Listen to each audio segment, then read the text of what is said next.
The RNC made it clear leading up to the debate tonight that they had hoped that all candidates would participate, including former President Trump.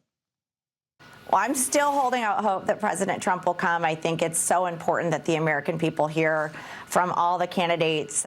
Madison Gesiotto Gilbert joins us now. She is national spokesperson for the RNC. Madison, it's great to see you. Thank you for joining us. I hope I got all three of your names correct. Good to be with you. Okay. How big is it of a disappointment for the Republican National Committee that former President Trump, former president, standard bearer, front runner, isn't there tonight?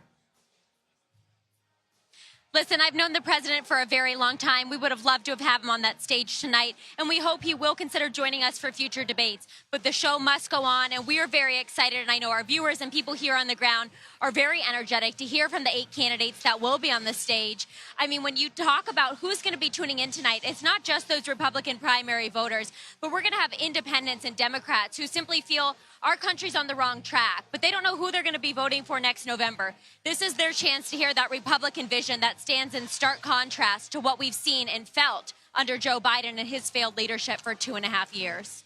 Madison, as you know, there are at least 3 Republicans who are running for the nomination who will not be on the stage tonight. At least 2 of them have said that the RNC's interactions with them were arbitrary and hard to follow and confusing. Some have even threatened some sort of legal action. What can you tell our audience about how the RNC decided who would be on stage tonight, who wouldn't, and whether these potential legal challenges have any validity? Let me start out by saying that we have absolutely no motivation at the RNC to keep anybody off that stage. We want as many candidates that can possibly qualify as possible up there. When it came to the criteria for how people could get on the stage tonight, we set that out in very early June. It was not at all confusing. Everybody had a copy of it, and nothing has changed. So for anybody saying that they just became aware of it now, that's simply not true.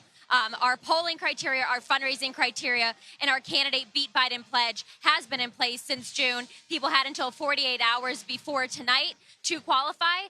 But just because they didn't qualify for tonight does not mean they won't qualify for our September debate or future debates.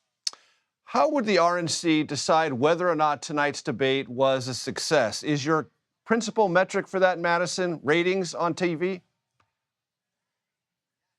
No, I think the success in tonight is going to come from sharing that vision, from being able to have our candidates talk about what a Republican prosperous future looks like for this country, to hear their different diverse views on solutions for the economy, common sense solutions for what's going on in our schools. When we have only 30% of 8th graders right now that are reading proficient in our country, something has to change. People are worried about the safety in their cities and their communities. They're worried about the drugs that continue to pour over our southern border. So I think there'll be a whole host of issues that I'm guessing will be talked about.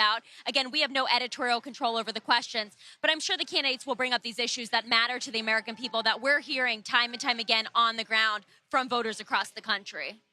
Spokeswoman for the Republican National Committee, Madison Gesiotto Gilbert, we thank you for your time. Thank you so much.